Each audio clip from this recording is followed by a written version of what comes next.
Balance of profit and loss account किसे कहा जाता है, इसे समझने से पहले बैलेंस किसे कहा जाता है अच्छे से समझो। देखो, बैलेंस का मतलब होता है दो अपोजिट साइड को इक्वल करना। ये समझ में आ गया? तो आप प्रॉफिट एंड लॉस अकाउंट के दोनों साइड का टोटल कर लेना। जिस साइड का टोटल ग्रेटर होगा उस टोटल को दोनों साइड के टोटल कॉलम में रिकॉर्ड करना। अब इस टोटल में से स्मॉलर साइड के टोटल को सब्ट्रैक्ट करना और जो डिफरेंस मिलेगा उस डिफरेंस को स्मॉलर साइड में रिकॉर्ड करना। ये भी समझ में आ गया? और जैसे ही आप डिफरेंस को स्मॉलर साइड में रिकॉर्ड करोगे उस साइड का टोटल उसके ऑपोजिट साइड के टोटल से इक्वल हो जाएगा। इसी को balance of profit and loss account कहा जाता है। ये भी समझ में आ गया?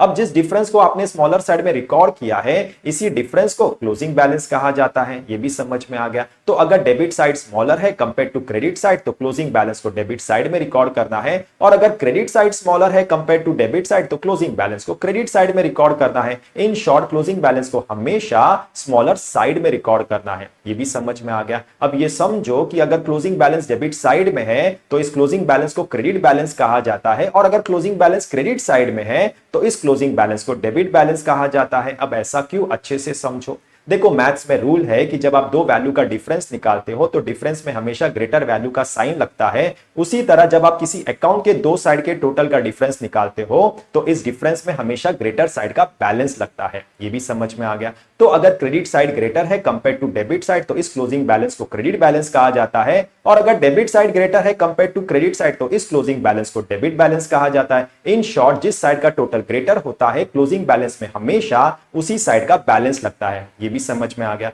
अब क्रेडिट बैलेंस को नेट प्रॉफिट और डेबिट बैलेंस को नेट लॉस कहा जाता है, क्योंकि क्रेडिट बैलेंस में इनकम साइड ग्रेटर होता है कंपेयर टू एक्सपेंस साइड और इनकम माइनस एक्सपेंस प्रॉफिट होता है, और डेबिट बैलेंस में एक्सपेंस साइड ग्रेटर होता है कंपेयर टू इनकम साइड और एक्सपेंस माइनस इनकम लॉस होता है। ये भी समझ में आ गया? अब अगर फ्लक्चुएटिंग कैपिटल मेथड है तो नेट प्रॉफिट को पार्टनर्स कैपिटल अकाउंट्स के क्रेडिट साइड में ट्रांसफर करना है और नेट लॉस को पार्टनर्स कैपिटल अकाउंट्स के डेबिट साइड में ट्रांसफर करना है, और अगर फिक्स्ड कैपिटल मेथड है तो नेट प्रॉफिट को पार्टनर्स करंट अकाउंट्स के क्रेडिट साइड में ट्रांसफर करना है और नेट लॉस को पार्टनर्स करंट अकाउंट्स के डेबिट साइड में ट्रांसफर करना है। इन शॉर्ट, क्लोजिंग बैलेंस को हमेशा नेक्स्ट अकाउंट के ऑपोजिट साइड में ट्रांसफर करना है। यह भी समझ में आ गया? तो यहां पर आपको बैलेंस किसे कहा जाता है, क्लोजिंग बैलेंस किसे कहा जाता है, क्लोजिंग बैलेंस को किस साइड में रिकॉर्ड करना है, क्रेडिट बैलेंस डेबिट बैलेंस किसे कहा जाता है, नेट प्रॉफिट नेट लॉस किसे कहा जाता है, नेट प्रॉफिट और नेट लॉस को पार्टनर्स कैपिटल और पार्टनर्स करंट अकाउंट्स के किस साइड में ट्रांसफर करना है,